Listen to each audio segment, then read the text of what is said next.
Hello दोस्तों, मैं Yash Sharma CMI का एजुकेटर हमारे YouTube channel career making institute पर आपका फिर से स्वागत करता हूं।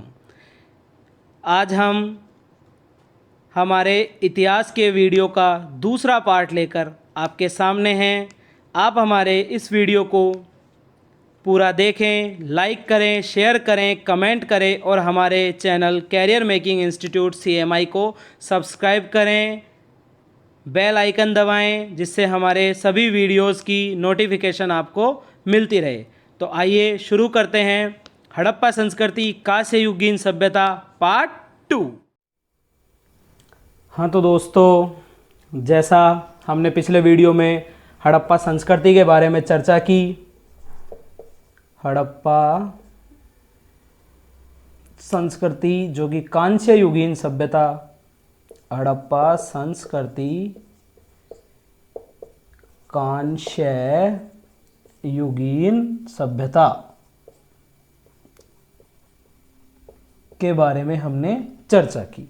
अब इसके बारे में मैंने आपको बताया कि इसको 1921 में हड़प्पा स्थल पर DR साहनी जी ने खोजा। ठीक है, फिर मैंने आपको पिछले वीडियो में बता दिया था कि इसके नॉर्थ में ये मांडा जम्मू में, इधर ईस्ट में ये आलमगीरपुर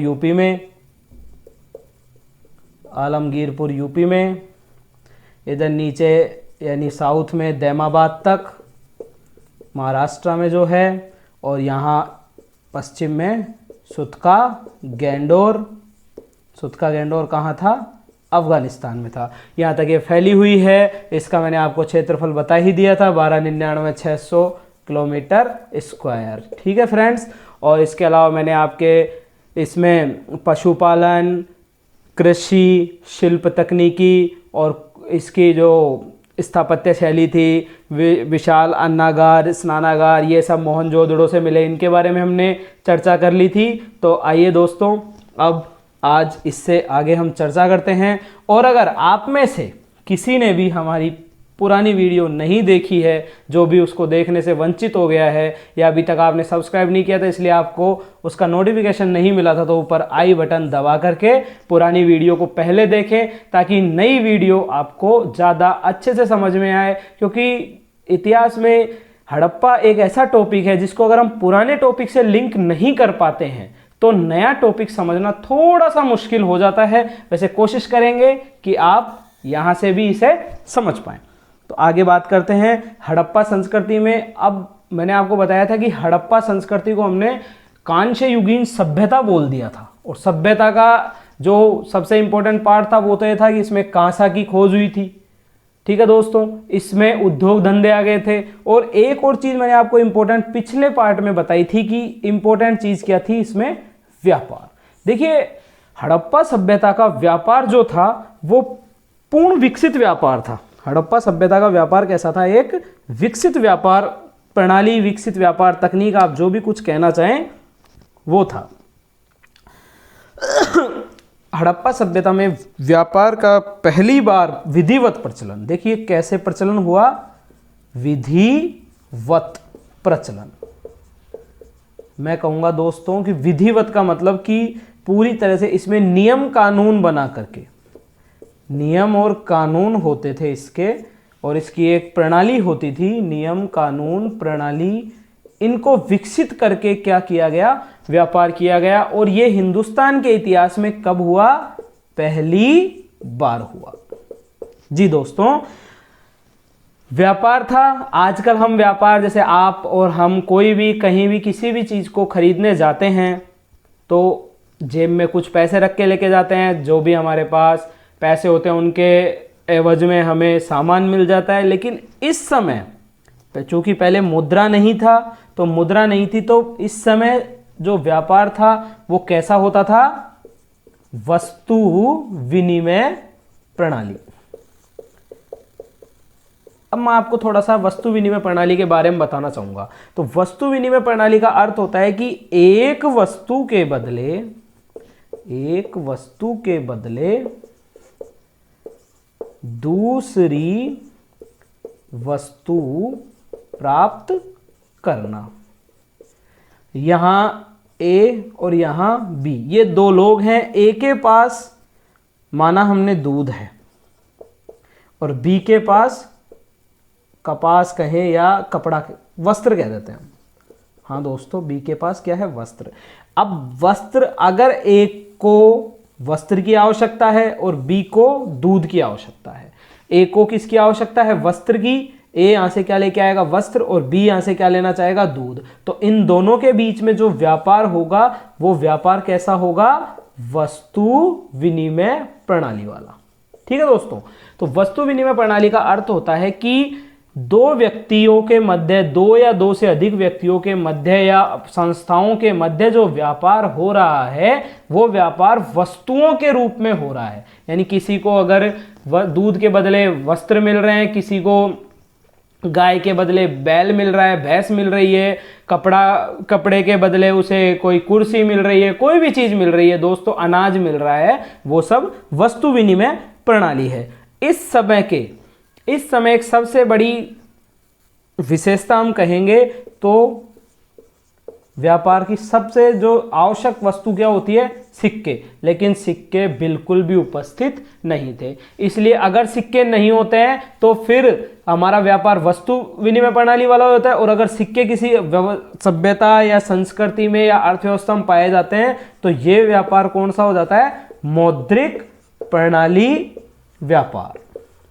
व्यापार कहें या ना कहें, लेकिन मौद्रिक प्रणाली स्थापित हो जाती है। आज जो हम अर्थव्यवस्था हमारी रन कर रही है, हिंदुस्तान की देख लीजिए, वैश्विक अर्थव्यवस्था जो रन कर रही है वो इस मौद्रिक प्रणाली के आधार पर ही रन कर रही है। आज आपको अगर बाजार में चीनी लेने जाना है तो आपको दुकानदार को चीनी के बदले गेहूं, जौ या चावल या कोई भी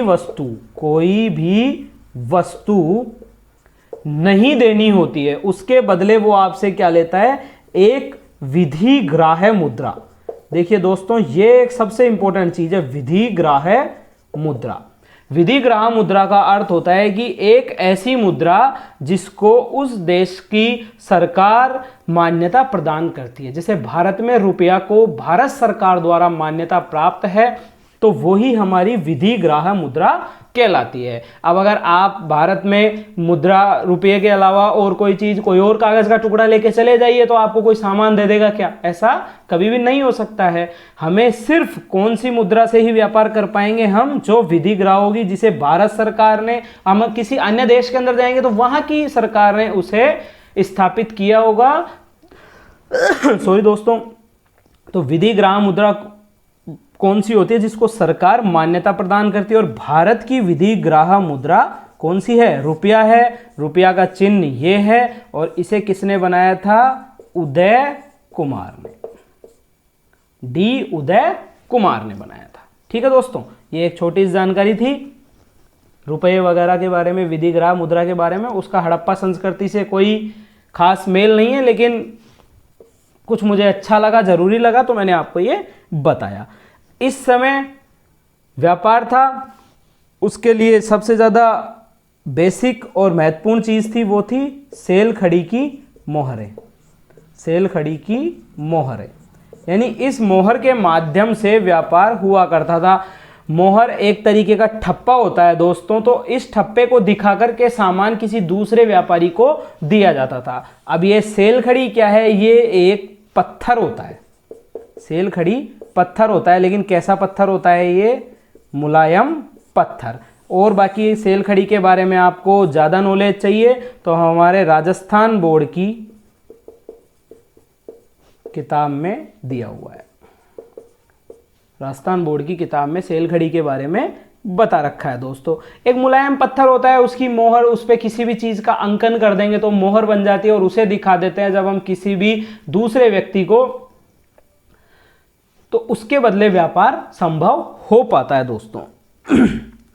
दूसरी इंपॉर्टेंट चीज कि यहाँ पे तोल माप, यानी तोल और माप जो होता था वो कैसा था? मानकीकृत था। मानकीकृत, यानी जो तोल और माप था वो कैसा था? मानक था, स्टैंडर्ड तोल माप। आज आप देखते हैं कि 1 किलो जब हम लेने जाते हैं कोई सामान तो उसके लिए 1 किलो का बाट होता है।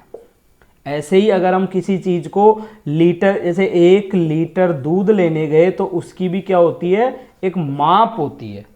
दूध के लिए हमें माप मिलती है, वस्तुओं के लिए, तरल वस्तुओं के लिए हमें माप मिलती है, और ठोस वस्तुओं के लिए हमें बाट मिलता है, जिससे हम सामान खरीद के लाते हैं। कि हम, अगर आपको कोई कहे कि ऐसे ही कोई किसी ने उठा करके कुछ दे दिया तो आप उसे नहीं खरीदेंगे, आप कहेंगे भैया 1 किलो के बाट से तोल के दो। कोई पत्थर से तोलता है तो वो मानकीकृत, जैसे कुछ लोग कहते हैं भाई ये 1 किलो का पत्थर है, लेकिन पत्थर मानकीकृत तोल में नहीं है, आज के समय में मानकीकृत नहीं है।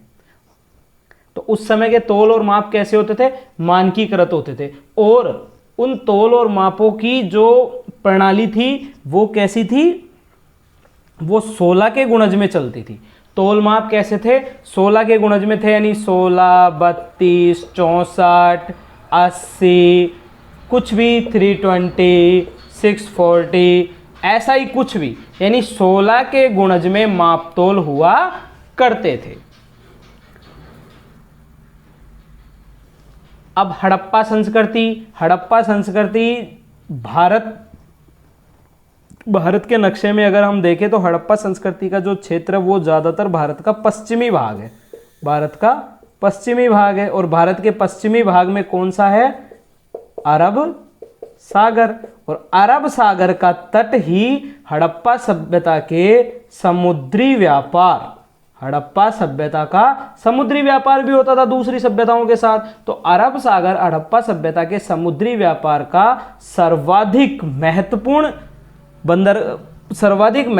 बंदरगाह कह लें, या अरब सागर का जो तट था वो हड़प्पा सभ्यता के लिए समुद्री व्यापार का सर्वाधिक महत्वपूर्ण क्षेत्र था। हड़प्पाई लोग कौन कौन सी सभ्यताओं से व्यापार करते थे, तो हड़प्पाई लोग मेसोपोटामिया, यानी जो मैंने अभी आपको पिछले वीडियो में बताया भी था कि मेसोपोटामिया की सभ्यता हड़प्पाई लोगों के समकक्ष सभ्यता होती थी। तो मेसोपोटामिया से हड़प्पाई सभ्यता के लोग मेसोपोटामिया से व्यापार करते थे। मेसोपोटामिया से क्या करते थे, हड़प्पाई सभ्यता के लोग व्यापार करते थे। और अब हमें कैसे पता चलता है कि मेसोपोटामिया से व्यापार करें, तो मेसोपोटामिया के क्या मिले हैं, मेसोपोटामिया से अभिलेख मिले हैं। मेसोपोटामिया से क्या मिले, हमें अभिलेख मिले हैं, और उन्होंने उन अभिलेखों में कहाँ से व्यापार करने का उल्लेख किया है, मेलुहा प्रदेश से। और इस मेलुहा प्रदेश की जो पहचान की गई है वो कहाँ की गई है, सिंधु प्रदेश से की गई है। जैसे मेलुहा प्रदेश की पहचान कहाँ से की गई है, सिंधु प्रदेश से की गई है। और इन अभिलेखों में लिखा गया है कि हम मेलुहा प्रदेश से व्यापार करते हैं, यानी मेसोपोटामिया के लोग कहाँ से व्यापार करते हैं, मेलुहा प्रदेश से। लेकिन मेलुहा प्रदेश से व्यापार करते समय भी 2 मध्यवर्ती व्यापार केंद्रों की उन्होंने चर्चा की है, जिनमें एक है दिलमुन और दूसरा है मकान। अब ये दिलमुन की पहचान आज के बहरीन जो जगह है उससे दिलमुन की पहचान की गई है। और ओमान देश, अभी तक ओमान का ही अंदाजा लगाया जाता है इस मकान से, लेकिन ये कभी भी चेंज हो सकता है क्योंकि इस पर रिसर्च जारी है। हाँ, दिलमुन बहरीन बिल्कुल एग्जैक्ट सही है, ओमान कभी भी चेंज हो सकता है, लेकिन आज तक का जो लेटेस्ट डाटा है वो यही कहता है कि मकान की पहचान ओमान से की गई है। ये हो गया हमारा हड़प्पा संस्कृति का व्यापार हो गया दोस्तों।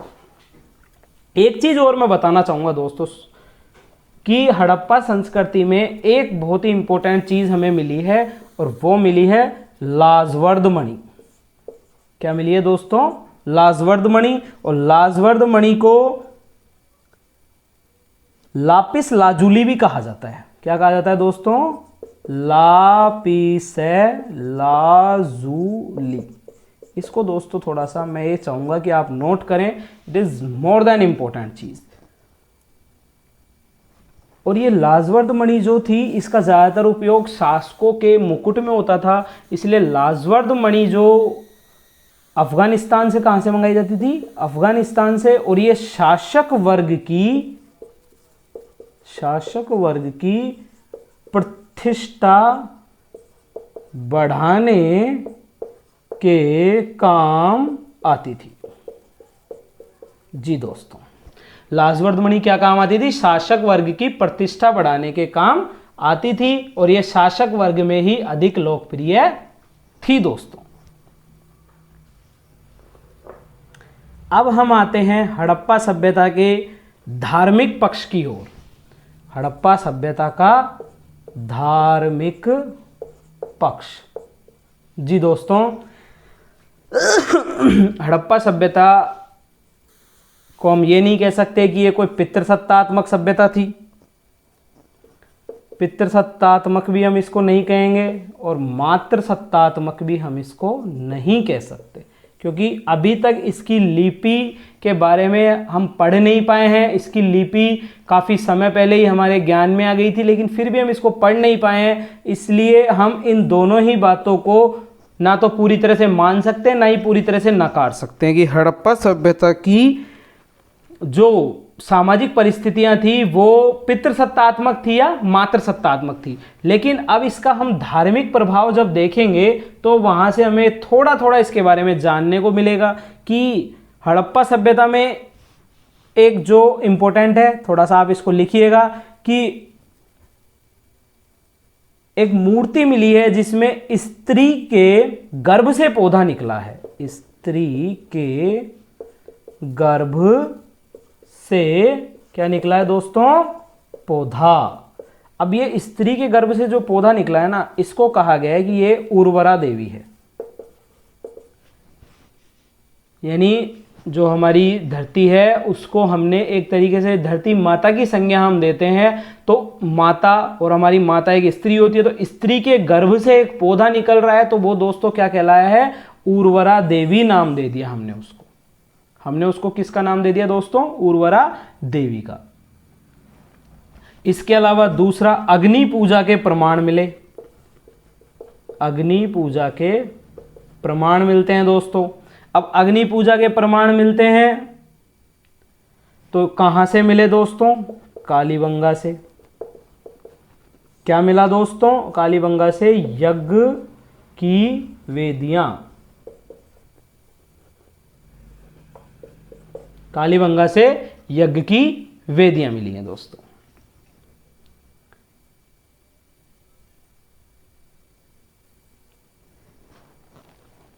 अब कालीबंगा से यज्ञ की वेदियां तो मिली हैं, अग्नि पूजा के प्रमाण में, लेकिन यहां पे एक जो सबसे इंपॉर्टेंट चीज है कि यहां पे क्या नहीं मिला है? कोई भी मंदिर नहीं मिला है दोस्तों। अग्नि पूजा का प्रमाण मिलता है, स्त्री के गर्भ से पौधे जैसा मूर्ति बनाई गई है, लेकिन कोई मंदिर नहीं है। सिंधु घाटी सभ्यता के लोग मंदिर से परिचित नहीं थे। हमें सबसे इंपॉर्टेंट जो बात ध्यान रखनी है वो है कि ये मंदिर से परिचित नहीं थे। फुल फैक्चुअल बात है, एनसीईआरटी में आपको इसका वर्णन मिल जाएगा दोस्तों।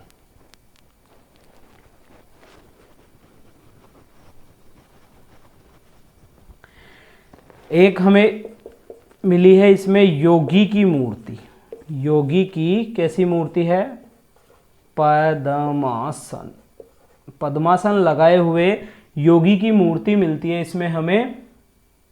और पद्मासन का अर्थ आप समझते होंगे, हम योग वगैरह भी करते हैं कई बार, तो एक टांग पर दूसरी टांग रखकर, एक टांग पर दूसरी टांग रखकर बैठना, ये क्या कहलाता है? पद्मासन कहलाता है दोस्तों। ये हमें योगी की मूर्ति मिली है। अब इस मूर्ति का जो सिर है, इस मूर्ति के सिर पर हमें क्या मिले हैं? 3 सींग,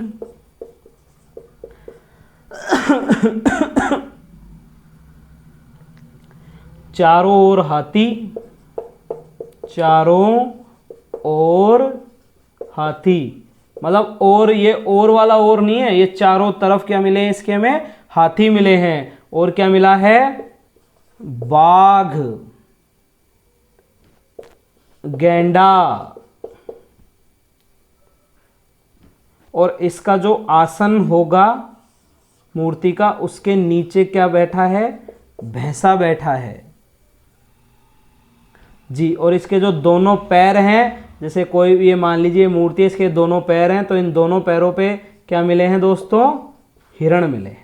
इन दोनों पैरों पे क्या मिले हैं, हिरण मिले हैं। अब हम देखिए, हमने पिछली बार पढ़ा था कि कौन कौन से पशु मिले थे, तो अब ये सारे पशु हमने पढ़े थे लेकिन ये नहीं पढ़ा था। तो लेकिन इस एक मूर्ति पर मिलने से हम ये भी कह सकते हैं कि हिरणों से भी सिंधु घाटी सभ्यता या हड़प्पा संस्कृति के लोग हिरण को भी जानते थे या हिरण से भी परिचित थे दोस्तों।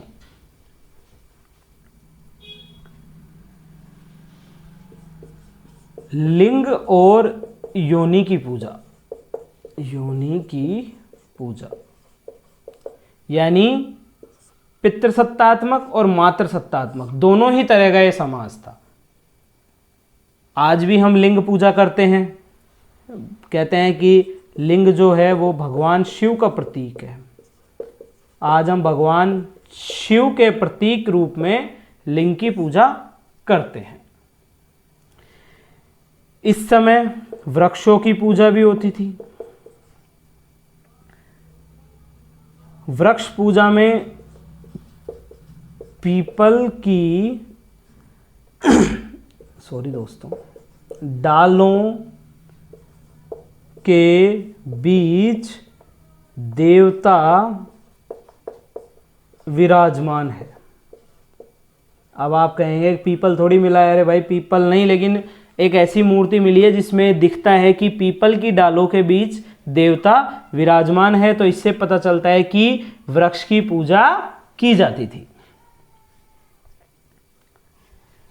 पशुओं की पूजा भी होती थी, पशु पूजा भी उस समय की जाती थी। और मैंने पहले आपको बताया, इनका जो सबसे इंपॉर्टेंट, जिस पशु की ये पूजा करते थे, जिसको ये सबसे ज़्यादा लकी कहें, हम भाग्यशाली कहें, जानवर मानते थे, वो था एक सींग वाला जानवर। इसको एक श्रृंगी पशु, एक सेकंड में मार्कर चेंज करता हूं।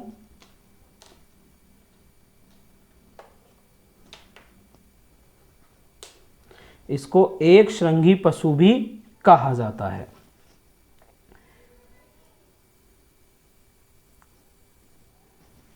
और ये जो एक सींग वाला जानवर है, इसका इंग्लिश में इसको क्या कहते हैं, यूनिकॉर्न। जी हाँ। और एक पिछले वीडियो में बताया, आज भी बता रहा हूं, ये तो इनका सबसे ज्यादा प्रिय जानवर था, कुबड़ वाला सांड।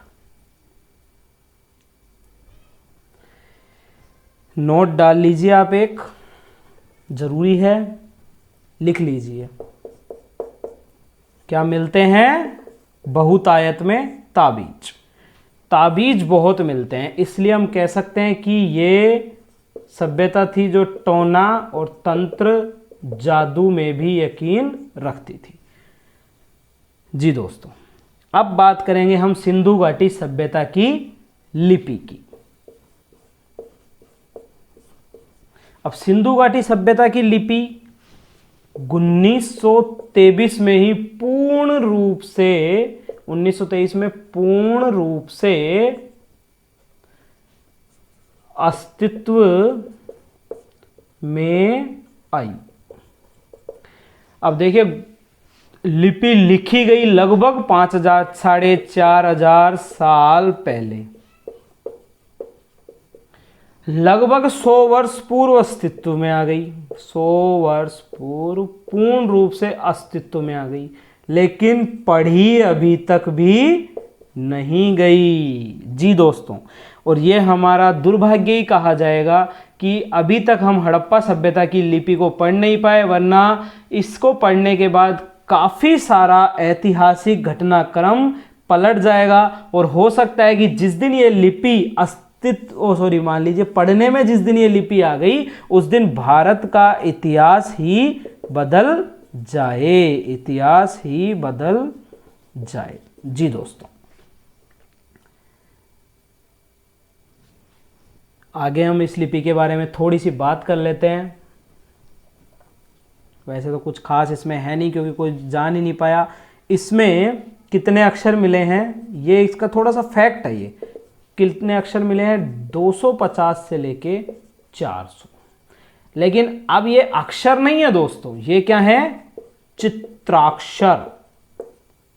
चित्र और अक्षर दोनों को मिक्स करके इनको क्या कहते हैं, पैक्टोग्राफ।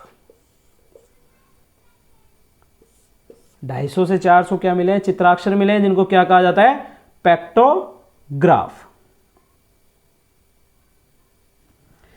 अब इनको हमने चित्राक्षर ही क्यों कह दिया, कि जो अक्षर लिखे गए हैं वो किसी भाव,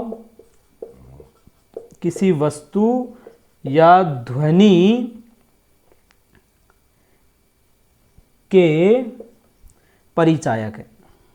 परिचायक कह दें, सूचक कह दें, कुछ भी कह सकते हैं दोस्तों, परिचायक या सूचक है। जी दोस्तों, तो ये सब सिंधु घाटी सभ्यता के बारे में मैंने आपको बताया। जी दोस्तों, अब हम 2-3 मैं आपसे इंपॉर्टेंट बातें शेयर करना चाहूँगा। तो चाहूँगा मैं आप इनको नोट डाल करके लिख लें। क्यों? क्योंकि आने वाले समय में ये सब एक क्वेश्चंस हैं। जी दोस्तों, तो पहला नोट है कि सिंधु घाटी सभ्यता का जो ये सिंधु प्रदेश है, कैसा प्रदेश है, सिंधु प्रदेश में क्या मिला है, भारी संख्या में यानी काफी संख्या में क्या मिला है दोस्तों, पक्की मिट्टी यानी टेराकोटा। वही तकनीक वाली बात आ गई दोस्तों, टेराकोटा की क्या मिली है, भारी संख्या में क्या मिली है, इसकी मूर्तियां। जी दोस्तों, टेराकोटा की भारी संख्या में मूर्तियां मिली हैं। जी, एक और नोट, मुहरें, बताया था आपको सेलखड़ी की मोहरें मिली हैं। मोहरों को हम सील भी बोलते हैं। ये मोहरें भी हड़प्पा सभ्यता में काफ़ी सारी मिली हैं। इनको हड़प्पा सभ्यता की सर्वोत्तम कलाकृति कहा गया है, कलाकृति या कारीगरी। हड़प्पा सभ्यता की सर्वोत्तम कलाकृति या कारीगरी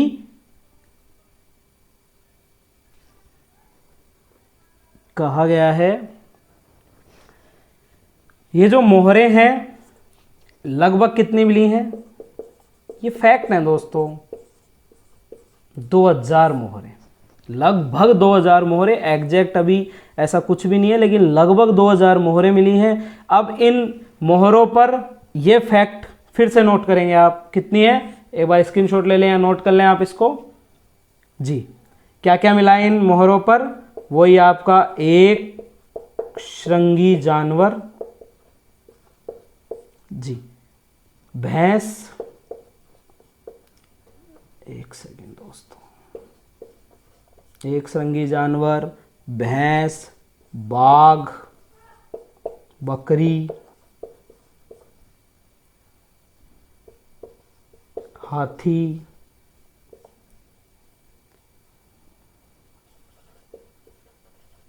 आदि का अंकन है इन पर।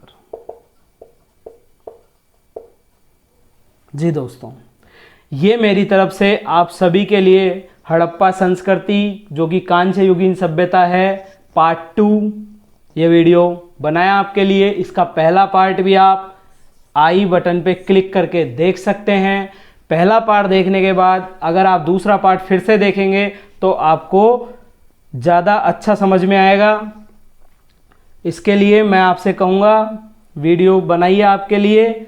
अगर ये आपको पसंद आती है इसे आप पहले पूरा चलाएं, साथ में वीडियो को लाइक करें, शेयर करें और हमारे channel career making institute CMI को सब्सक्राइब करें, ताकि सब्सक्राइब करने के बाद आप जो बेल आइकन है उस बेल आइकन को दबा लें और ऑल पर क्लिक करें, जिससे आपको हमारी हर नई वीडियो की नोटिफिकेशन मिलती रहे। वादा करता हूं आपसे कि प्रतिदिन आपके लिए कोई नई वीडियो जरूर से जरूर लेके आएंगे और इतिहास, राजनीति विज्ञान, विज्ञान, किसी भी विषय को बिल्कुल आसान भाषा में आप लोगों को समझाने का प्रयास किया जाएगा। फैक्ट से थोड़ा दूर, फैक्ट से थोड़ा दूर, कॉन्सेप्ट के बिल्कुल करीब होकर के, कॉन्सेप्ट के बिल्कुल करीब होकर आपको चीज़ें समझाने की कोशिश की जाएंगी। हमारा एक टेलीग्राम चैनल भी है जिस पर डेली हम क्विज़ का आयोजन करते हैं, दिन में 2 बार। अभी वर्तमान में क्विज़ का आयोजन किया जा रहा है, उसको 3 बार भी करने की, उसका लिंक डिस्क्रिप्शंस में नीचे दिया गया है। वहाँ से हमारे चैनल को आप सब्सक्राइब कर लें और सुबह और शाम होने वाली प्रश्नोत्तरी में भाग लें। साथ ही जो भी कोई नई सूचना आपको मिलेगी वो टेलीग्राम, यूट्यूब सभी के माध्यम से आपको प्रोवाइड की जाएगी। तो दोस्तों एक बार फिर से कहूँगा कि चैनल को सब्सक्राइब करें, इस वीडियो को लाइक करें, शेयर करें और कमेंट करके हमें प्रोत्साहन भी दें।